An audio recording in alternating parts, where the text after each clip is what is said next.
Hello बच्चों, मैं शिखा learn smart with the शौक बकारिया की क्लासेस में एक बार फिर से आपका वेलकम है।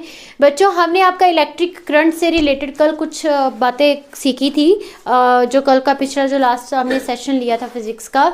आज हम उसी को ही आगे बढ़ाएंगे, ठीक है। तो हम कल जाके रुके थे आपके रेजिस्टेंस पे, ठीक है। आप आई होप आपको अच्छे से समझ भी आ रहा होगा। अगर आपको नहीं समझ में आ रहा है या कोई ऐसी प्रॉब्लम है तो प्लीज़ कमेंट करके आप हमें बता सकते हैं, ठीक है। तो कल बच्चों आपने सीखा था कि आपका इलेक्ट्रिक करंट क्या होता है, ठीक है। उसके यूनिट्स पढ़े थे और कंडक्टर के अंदर कौन से करंट कैरियर्स होते हैं। फिर क्या था, ओम्स लॉ के बारे में अपने अच्छे से डिस्कस किया था कि V is directly proportional to I, I is directly proportional to V। उसी के साथ हमने एक चीज़ सीखी थी अबाउट द इलेक्ट्रिक रेजिस्टेंस था, जिसका नाम था R। तो मैंने आपको बताया था कि ये जो R होता है ये करंट को रोकने का काम करता है, करंट को ये आगे नहीं बढ़ने देता, ठीक है, कि आगे करंट ना जाए, उस चीज़ पे ये ज़्यादा ध्यान देता है। तो आज हम इसी चीज़ को थोड़ा सा आगे बढ़ाएंगे, ठीक है। कि जो आपका रेजिस्टेंस है, जैसे कि अभी हमने बात करी है कि ये जो आपका रेजिस्टेंस है ये क्या है, वो मतलब कि ये किस किस चीज़ों के ऊपर डिपेंड करता है। ये आपका 1 नंबर का क्वेश्चंस या MCQ में बन ही जाता है, या अभी नहीं तो कभी ना कभी पूछा ही जा सकता है कि मतलब इससे रिलेटेड जो आज हम बातें करने वाले हैं। सिंपल सी तो डेफिनेशन सभी बच्चों को पता ही होंगी, लेकिन और भी है जो इसमें पढ़ने के लायक है, ठीक है। तो पहली बात ये है कि रेजिस्टेंस को हम डिनोट करते हैं कैपिटल R से, ठीक है। The resistance of any conductor is directly proportional to the L, is directly proportional to the L।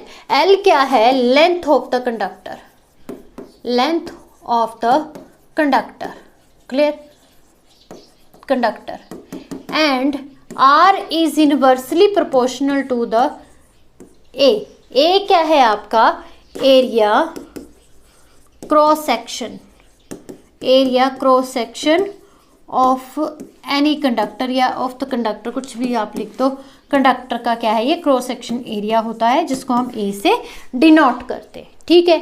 अब जब हम इसको कंबाइन कर देंगे तो combine 1 and 2 then we get R, A, L and A।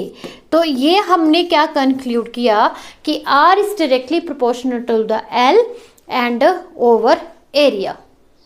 बात समझ में आ गई। अब जैसे ही हम इसकी प्रोपोर्शनलिटी को हटा दें, जैसे ही हम इसकी प्रोपोर्शनलिटी को रिमूव कर दें, तो यहाँ पे एक चीज़ आती है जिसको हम कहते हैं रो, रो इंटू L बाय A। तो बच्चों ये जो रो होती है इसको हम कहते हैं रेजिस्टिविटी, इसको हम क्या कहते हैं?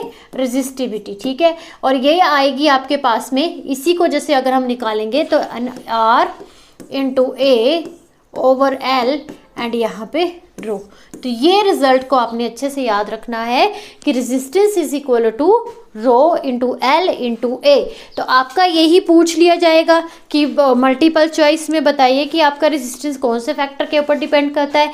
तो वो करता है length of the material and area of the material. Clear कि एरिया कितना है, उसकी लेंथ कितनी है, शेप कैसी है, उस चीज़ के ऊपर डिपेंड करता है हमारा रेजिस्टेंस। इतनी बात समझ में आ गई। अब बात करते हैं यूनिट्स की।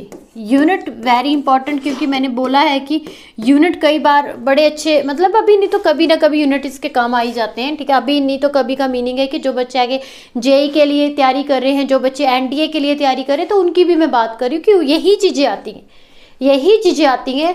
इससे बाहर कुछ नहीं आता। जो आपकी बुक में है इससे ज़्यादा नहीं डालेंगे, वो ज़्यादा से ज़्यादा आपके न्यूमेरिकल्स पोर्शन बढ़ा देंगे, बट यही छोटी छोटी जो चीज़ें होती हैं यही पूछी जाती हैं, ठीक है।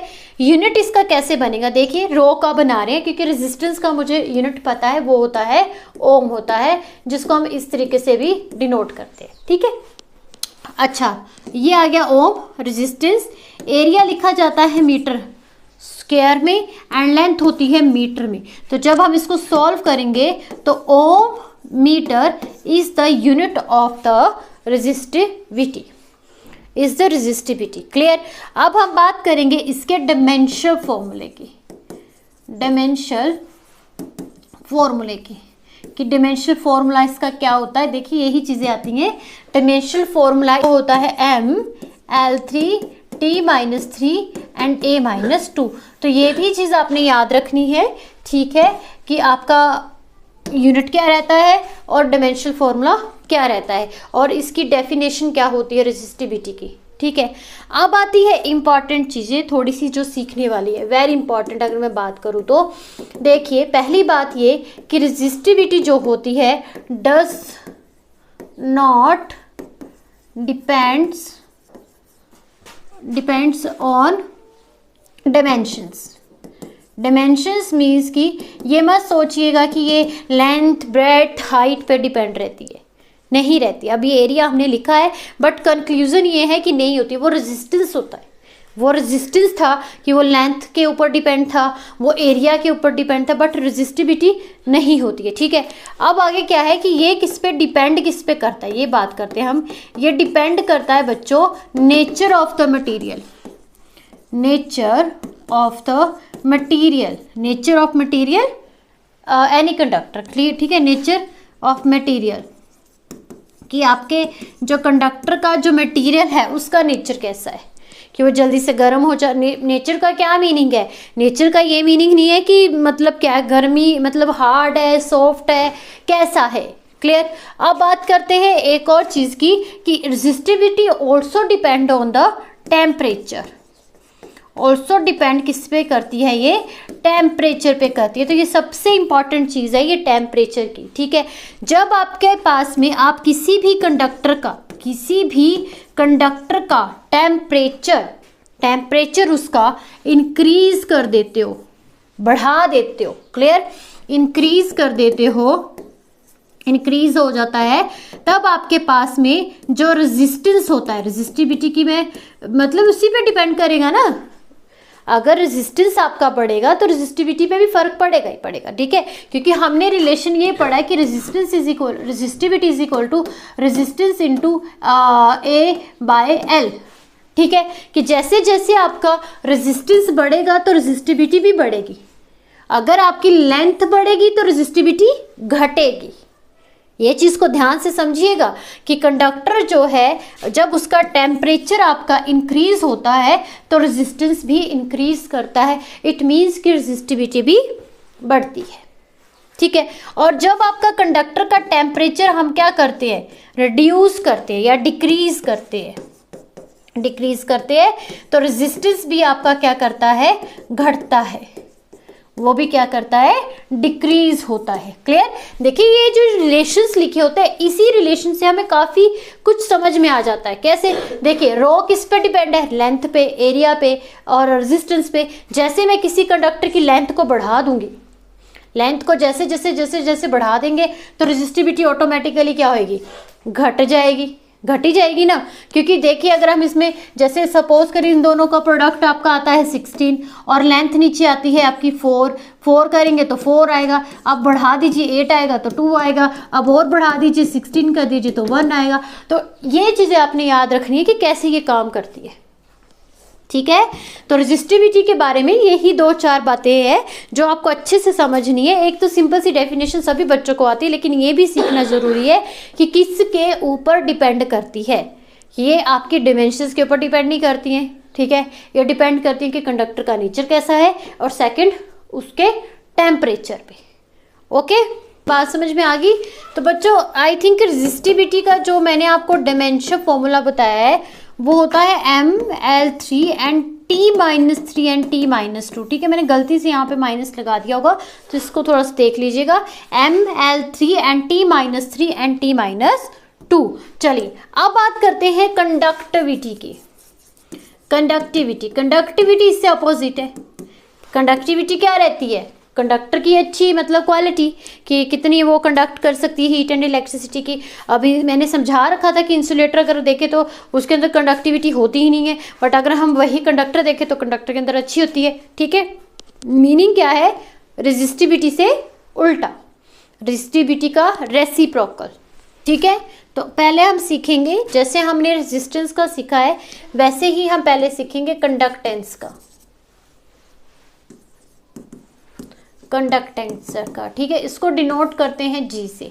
कैपिटल जी से, ठीक है। And G is the inverse of the resistance, मतलब कि रेजिस्टेंस का क्या रहता है, उल्टा रहता है, ठीक है। अगर आपके पास में रेजिस्टेंस का यूनिट ओम होता है तो इसका होगा पर ओम, पर ओम मतलब ऊपर जाके पर ओम, इसका कंडक्टेंस का, नॉट कंडक्टिविटी का, भी तो अभी बात करेंगे कंडक्टेंस का, ठीक है। अभी उसी तरीके से हम अगर कंडक्टिविटी की बात करें, तो कंडक्टिविटी क्या रहती है हमारे पास में, इसको सिग्मा से डिनोट करते हैं and is equal to 1/ρ, is equal to 1/ρ। और इसका यूनिट हमने पढ़ा था ओम, मीटर पढ़ा था, तो इसमें उल्टा चला जाएगा, तो ये आएगा ओम एंड पर मीटर, ऐसे करके, ठीक है, उल्टा चला जाएगा। ऐसे करके भी लिख सकते हो आप, ओम पर मीटर एंड पर मीटर, या फिर इसको जैसे आप ओम ऐसे बनाते हो तो इसको आप उल्टा कर सकते हो, ऐसे करके।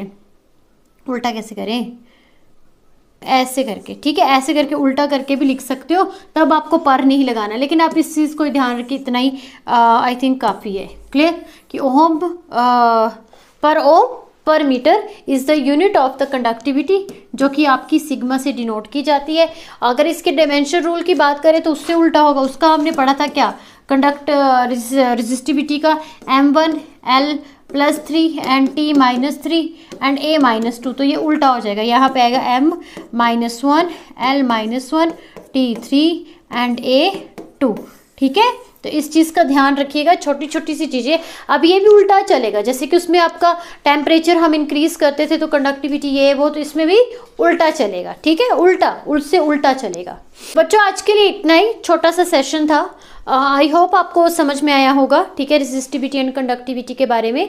तो कल हम जो लेंगे, इससे आगे का सेशन लेंगे आपका ड्रिफ्ट वेलोसिटी, रिलैक्सेशन टाइम, और जो भी एक्सप्रेशंस है वो हम कल डिस्कस करेंगे। प्लीज़ प्रीवियस सेशन जरूर देखिए, आपको बहुत उनसे हेल्प मिलेगी। अगर आपको वीडियोस अच्छी लग रही हैं तो प्लीज़ बच्चों लाइक भी ज़रूर कीजिए, कमेंट भी ज़रूर कीजिए, और चैनल को भी सब्सक्राइब कीजिए, ताकि आपकी पेपर तक अच्छी खासी तैयारी हो जाए। तो आज के लिए इतना ही, थैंक यू।